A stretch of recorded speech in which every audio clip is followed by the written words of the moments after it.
Tonight's all about wings. Buffalo, spicy, medium, maybe even a little bit of Old Bay, hot honey barbecue. Whatever you're into, tonight is all about wings. We'll dive into everything wings on tonight's episode of Locked On Winnipeg Jets. You're Locked On the Hockey Jets, your daily podcast on the Winnipeg Jets. Part of the Locked On Podcast Network, your team every day.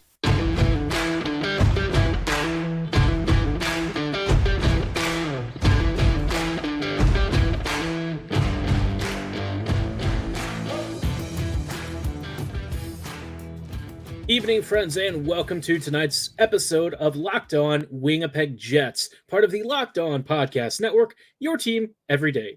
Everydayers, thank you so much for joining us on tonight's episode. I am your host, Harrison Lee, an avid Winnipeg Jets fan and an online blogger. You can follow me on Twitter at HLLivingLoco and at LO_Winnipeg Jets.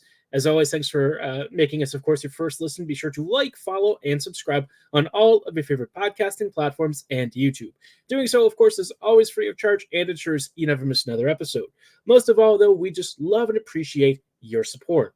Tonight's episode is brought to you by FanDuel. Download the FanDuel app because right now we have some very cool offers, especially for you new listeners who are maybe new customers and have never used FanDuel before. You can get $200 in bonus bets if your bet of $5 or more wins. So visit FanDuel.com/lockedon right now to get started. Now, like I said, at the top of the episode, we're focusing on wings tonight, and I don't mean the usual ones that accompany most of your game time watching. We're talking about NHL wingers that the Jets might be interested in trading for. Now, I've actually tried to come up with a list from a number of different teams that might be in the selling position, and you'll see on the right-hand side, it's actually my left, but your right, you'll see a couple of different categories, right? We've got fresh hot wings, we've got even spicier wings, and we've got the absolute spiciest wings ever. And the reason that I've done this is that I want to talk about, kind of like from perhaps the easiest, lowest grade of potential trade options to maybe the more really dreamlike scenarios, the really expensive players who the Jets might even have to convince to like have like their no trade or no movement clauses waived. So let's kind of consider the spiciest wings more on the realm of fantasy. But let's start off with the nice and easy, fresh, hot wings, right? On my list, I've got a number of different players that I think could potentially be acquirable and maybe even not that expensive. One of the first ones that's very interesting to me is David Perron. And Perron hasn't exactly had like a crazy year with the Wings. He's around like a half a point per game or so.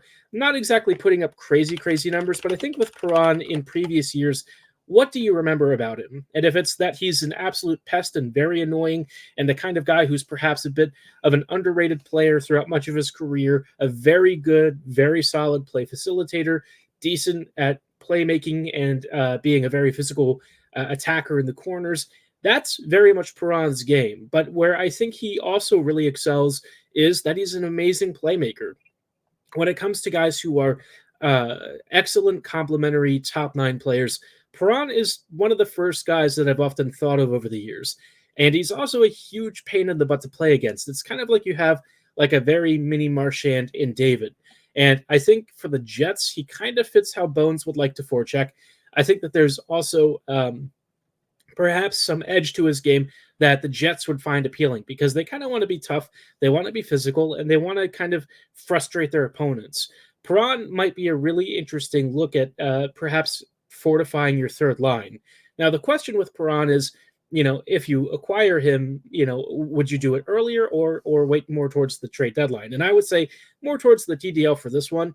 His cap hit's not small, and so you'll want to shrink that down a bit, bank up some cap space in between. But if you could maybe get the Wings to retain a little bit of salary and perhaps make a swap, I think that there's a legitimate chance you could come away with a really solid top nine upgrade. Likewise, this one's a little more expensive, but Daniel Sprong is a very interesting player to me. He's had a very up and down career in the NHL, and I feel like he's been pigeonholed in a lot of areas, perhaps because a lot of folks have had interesting thoughts about his defensive work and what his best role is. But I'm going to tell you something really crazy, right? Last year, he was with the Seattle Kraken, and he had 46 points. Do you know how much ice time he was averaging per game? 11 and a half minutes. 46 points in 11 and a half minutes. We're talking like Cole Perfetti production for a guy who had 21 goals last year, and yet Sprong has kind of struggled to actually find a solid place to land. I did not know this, but apparently he signed with the Red Wings for $2 million for 1 year. I don't know how Sprong was just sitting out there for such a cheap contract, but I'm telling you right now, he's on a 31 point. He's got 31 points right now. Again, he's averaging around 12 and a half minutes, a little over that this year. 31 points in 49 games, 12 goals already. He's shooting around 10%, so it's not like he's going on a mad PDO bender. This guy, I really feel like, is one of the most intriguing and very underrated trade deadline acquisitions. He's a player I've thought about for waiver claims in past years because the finishing talent was always there. The skating was questionable at times, but there was some also concern I think about his like hockey IQ and decision making. I feel like over the last several years, though, he's really rounded it out. And as an NHL caliber attacker, I really feel like he might be one of the biggest steals of the deadline if a smart team figures out what he's capable of. Now, that team might be the Red Wings, and they might be intent on keeping him. I don't honestly know what Detroit's longer-term plan is. For a guy who's a 26-year-old scorer and already has 12 goals on the season, despite averaging less than most third liners, I really feel like this would be a player the Jets should absolutely target. And if you could do like a two for package, right? You get Perron and Sprong together. Maybe you send Mason Appleton back, maybe a pick of some sort, maybe like a first and a lesser prospect. Perhaps you could find a way to make that work. I really feel like that would be a fascinating swap. You'd get a great goal scorer who can probably help Winnipeg's finishing. You also get a player who might work really well in Perron, perhaps with like Lowry and Niederreiter. I just feel like there's so many congruencies and things that could potentially fit there. And the Jets have a whole load of futures to offer a team like Detroit. Let's be honest, the Wings maybe jumped the shark a bit in terms of their development track, but I feel like, if you're looking for some potential value additions, I couldn't imagine a better acquisition than Daniel Sprong, who literally right now has like an under 2 million cap hit. I mean, that's just bonkers for a player of his caliber. 31 points on the season already at under 2 mil. I just can't believe it. Now, the last player we're going to talk about real briefly before we move on to our next tier is Jason Zucker. Zucker's kind of an odd one because over the years, I feel like his reputation has kind of been that of a very talented, high IQ player who just never scores. And we've seen that time and time again with lots of other players. Zucker's numbers this year are, I'm not going to sugarcoat it. They're not great. I feel like his season has been modest, maybe even okay, but not great. 17 points in 38 games doesn't exactly jump off the page. It's less than a half a point per game. But the thing with Jason is that he's a really smart player, and I feel like on the right team, he might actually start to find his scoring touch again. Last year, he had like 48 points in 78 games, around 27 goals.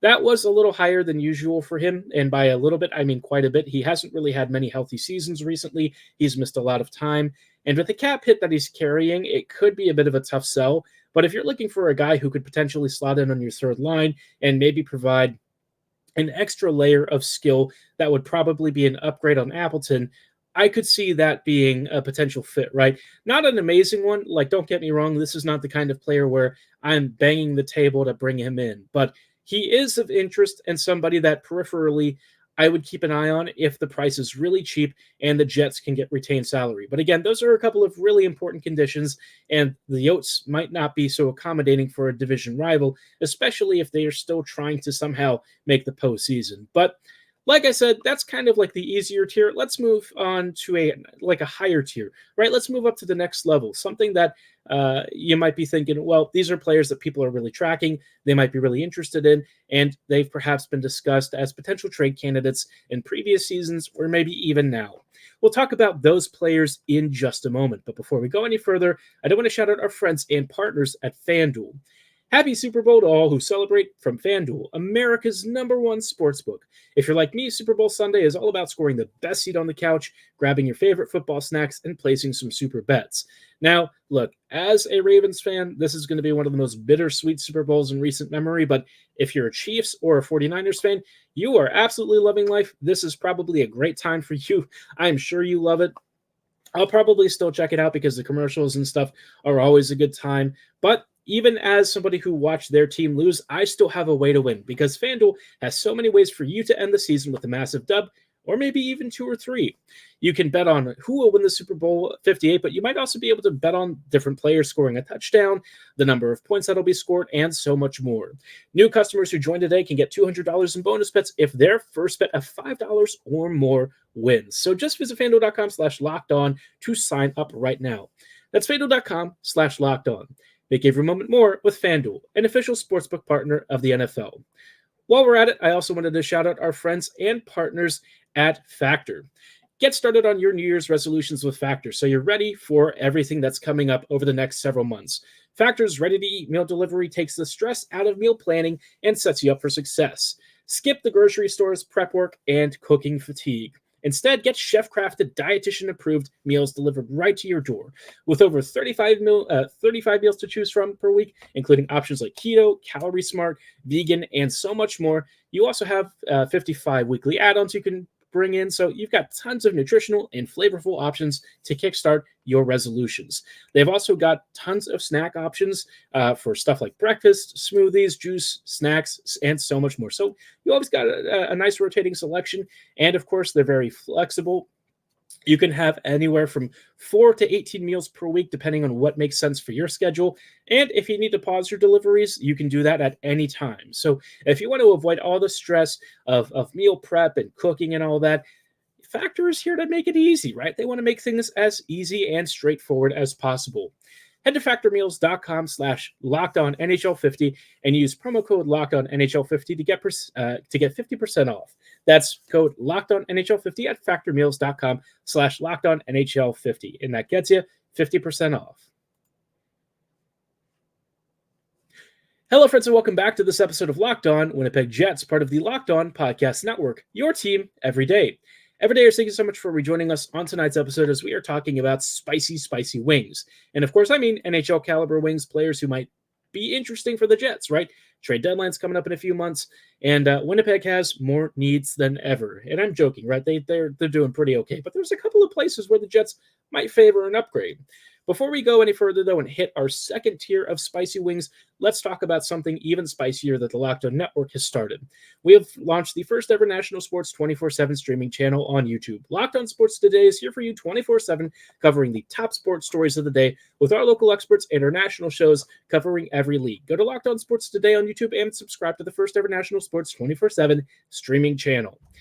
Now, let's return to the list of interesting wings, right?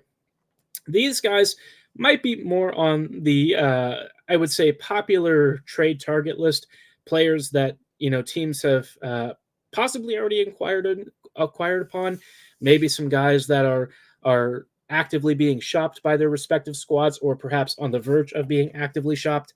And I want to start off with Anthony Mantha, because I feel like Anthony Mantha, who ironically we were just talking about a couple of Red Wings, but Mantha has had a weird last few years. A lot of it's been injury riddled. And then, his trade to the Caps in exchange for Vatrano didn't really go well. Like the last 4 years, he's only played a handful of games. The past season and a half, he's finally started to actually stay healthy. But then he got benched at times for what the Caps felt were poor performances, not really living up to his standards, all that kind of fun stuff, right? When he came to Washington, the expectation was he was going to slot in immediately in the Caps top 6 and be a two-way transition menace with a great shot. Instead, things have kind of derailed.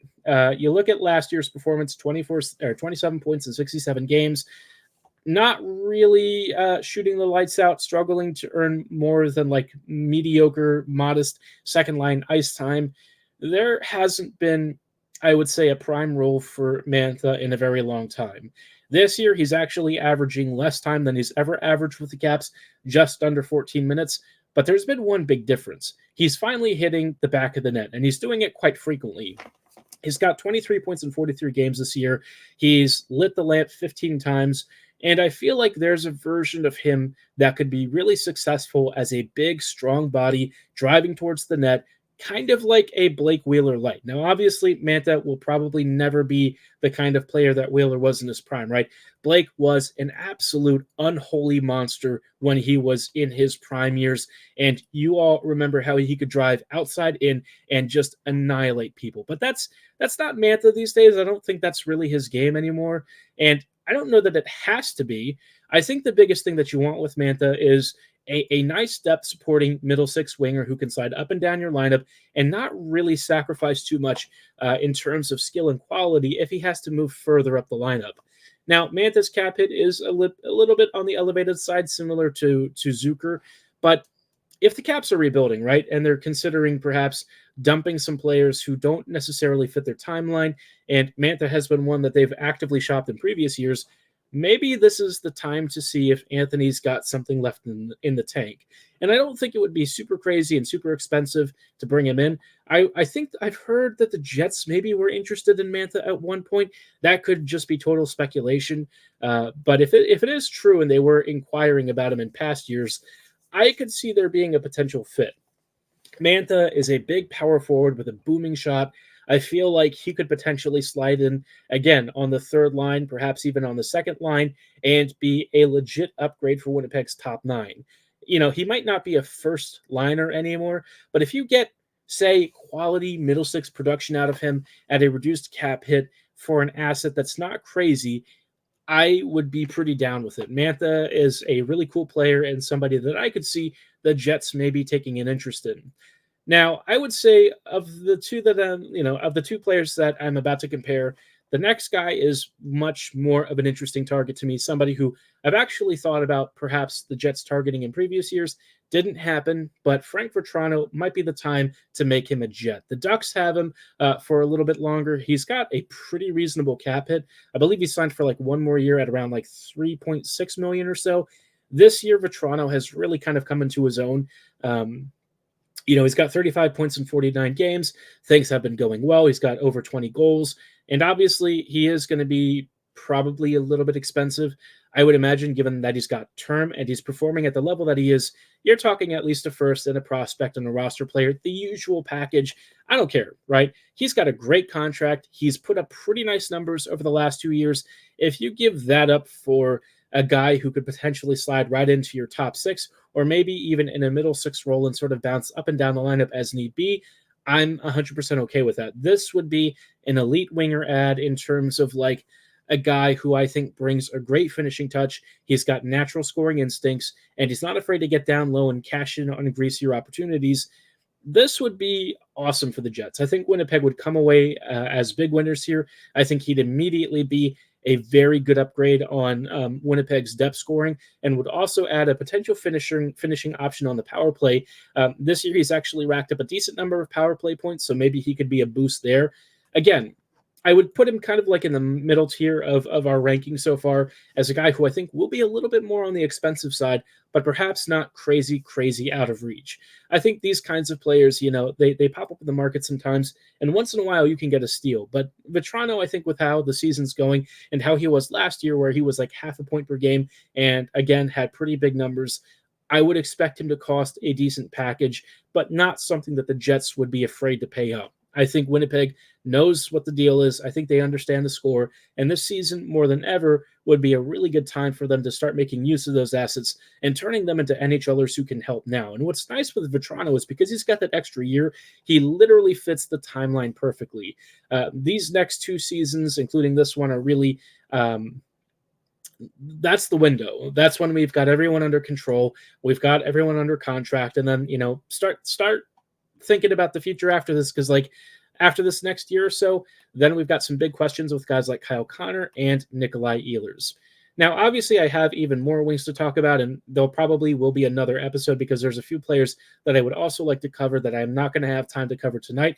But let's start to move on to the really dreamlike tier. A couple of wingers who I think could potentially be acquirable, but at a significant cost, or they require somebody to waive a movement clause that might not be all that possible. We'll talk about who would qualify in this category and why they may or may not be willing to move to Winnipeg in just a little bit. Before we go any further, though, I do want to shout out our friends and partners at eBay Motors. Passion, drive, and patience. What brings home the winning trophy also keeps your vehicle alive. eBay Motors has everything you need to maintain your vehicle and level it up to peak performance. They've got superchargers, roof racks, exhaust kits, LED headlights, and so much more. Whether you're into speed, power, or style, eBay Motors has you covered. With over 122 million parts for your number one vehicle, you'll always find exactly what you're looking for. And with eBay's guaranteed fit, you can be sure every part fits your ride the first time, or you get your money back. With eBay Motors, you're burning rubber, not cash. With all the parts you need at the prices you want, it's easy to turn your car into the MVP and bring home that victory. Keep your ride or die alive at ebaymotors.com. Eligible items only. Exclusions do apply. eBay Guaranteed Fit is only available to U.S. customers. Hello, friends, and welcome back to these closing thoughts on tonight's episode of Locked On Winnipeg Jets, part of the Locked On Podcast Network, your team every day. Everydayers, thank you so much for rejoining us on tonight's episode as we are talking about wingers. This is a position of strength that I think, for the Jets, they've got decent wing depth, but I think it could be improved, and I think it would also give Winnipeg more roster flexibility if they could add a finisher or two that really elevates the top nine into something that's not just dangerous, but like consistent and really deep. Now, this tier of players is more of the, I would say, so-called fantasy tier. Guys that, for one reason or another, aren't likely to come to the Jets, but maybe it's worth considering. Let's start off with one that I have mentioned before and that I think a lot of people have really been talking about recently, Claude Giroux. Now, Giroux, I'm going to be honest, is probably not coming to the Jets. He moved to Ottawa to be closer to family. He's got a no-movement clause. He's got another year on his contract, and I think the reality is he might not be quite ready to relocate his family yet, especially with not having been in Ottawa all that long. But there's a part of me that sort of wonders, after sitting through multiple seasons of this now, where the Sens have basically been a dysfunctional mess, does he really want to stick around and commit to this? Because he's basically burning the last few years of his career on what has been a bit of a train wreck. And I'm sure the Sens didn't intend for it to go like this, but that's the reality. Ottawa is a bad team, and there's not really a clear plan for them going forward. But at the end of the day, for Giroux, it feels like the most important thing, and rightfully so, is his family. So whatever he and his family are comfortable with, I think would make the most sense to decide whether or not he even decides to move. If he is willing to relocate and his family accepts it, the Jets should very much be in on Giroux. He's one of the most talented playmakers that could potentially be available at this trade deadline or probably next. He's got a great shot. He's a huge power play threat. He's still so creative. And look, I know you'll look at his age and say, but he's 36. Who cares? Age for some players doesn't matter as much as it does for others. Giroux may fall off a cliff after the season. It's entirely possible, but given how robust and sturdy and skilled he's been over the years, and how he has worked to not only I would say work within the limitations of his body, but adapt his game as well in other areas, he's still putting up like a point per game pace with the Sens, man. He is a beast. He's a monster, and he would instantly turn this team into like a cup favorite. So if the Jets had any chance in heck of potentially luring Giroux out of Ottawa, I would say do it, right? The trade package probably would be expensive, but not insane. I think Winnipeg would be crazy not to consider it if he's willing to move. But again, I put him in this like fantasy tier because I don't think he wants to leave yet. So keep an eye on it. Maybe his mind changes, but I think for now, let's assume he is out of reach. The next guy I want to talk about is Jake Guentzel. Now, I've seen people describe Guentzel as like a center. He does not play center. He's mostly a wing. He really doesn't take many faceoffs at all. Jake is going to be one of your wide attackers who also happens to be a ridiculous finisher. This dude has been roughly like a point per game player over the last few years. When he came into the league, I didn't really know him all that well. And then he started scoring alongside Crosby, and people were like, well, that's the Sidney effect. But then you started watching him and realizing that his talent and his elite skill are just a part of him. This dude destroys pucks left and right. I mean, people who were tracking him as a prospect and actually followed his career in college probably knew that he was a special talent. We just were a little ignorant. But I'll tell you what, 7 or 8 years in the league, and I think everyone frickin' knows who Jake Guentzel is. He also happens to be in the last year of his contract, and with the Penguins perhaps needing to retool and rebuild, I don't know if he fits their timeline anymore. He's, getting on the older side. He's 29, and while he's an amazing player, I sort of wonder if he really makes sense there. He's their most valuable trade chip, not named Sidney Crosby, and you can stop talking about Crosby because Crosby's not getting traded, but Guentzel could definitely be on the block. And if the Jets were interested at all and were willing to pay what will probably be a very expensive price, we might be talking more in the Salamonson or Lambert tier here. I'd have to have a long think about it, but I would probably lean towards doing it if the conditions were met. But, by the same token, you're also talking about Lambert, who might be like a really elite prospect. So it'd have to be a lot of consideration. But in terms of like elite deadline rentals, you're not going to find many better players and more creative players and more elite finishers than Guentzel. He's like a 35 goal scorer. He's a super creative player. He'd instantly slide in Winnipeg's top six and be dominant. I could see him finding chemistry immediately with Perfetti, Ehlers, whoever it is. It doesn't matter. He's gonna thrive on this team, and it'll also probably be a huge power play boost. So while I will probably shrivel up at the price of what he would go for, I mean, it's hard to say that he's not worth it. I mean, if you're going all in and you're thinking this is the year, and this might very well be the year for the Jets, again, I just have a hard time saying no to a player of his caliber. He is fantastic. He's one of the best players on my list of wingers. And look, at the end of the day, right, the Jets are only going to have so many dart throws on seasons. And Winnipeg has built up enough draft capital and stock to where if they gave up a Barlow and a Lucius, maybe like a first-round pick and like some sort of roster player, it might be worth it. I got to be honest. I could see it being worth it. This season feels like it's the year where it's wide open. There's so many chances for the Jets to potentially come away as huge winners at the deadline, and I feel like it's going to be different. I don't feel like it's going to be like last year where the front office wasn't really confident in the direction of the Jets based on how Chevy's kind of swinging things around and kind of being cocky and confident with the media. I think he knows that this team is good, and he wants to make them even better. So we're going to spend the rest of the week talking about this. I think there's a few more wingers I want to talk about. Again, a couple of different tiers of players that we might be going into. Guys like Matthew Joseph, Nick Aube-Kubel, maybe Travis Konechny, and Pavel Buchnevich. But they're just some of the wingers. We've also got centers. We've got a couple of defenders, not a lot because the defender market's not great. But all these guys I'm really excited to talk about, and I hope you'll stay tuned throughout the rest of the week as we do our All-Star break coverage and get excited for what should be a very eventful second half of the season. But for tonight's episode, that is going to be all the time that we have. I thank you so much for making us your first listen of the day and encourage you to like, follow, and subscribe if you enjoyed what you're hearing. But like I said, for tonight's episode, that is going to be all the time that we have.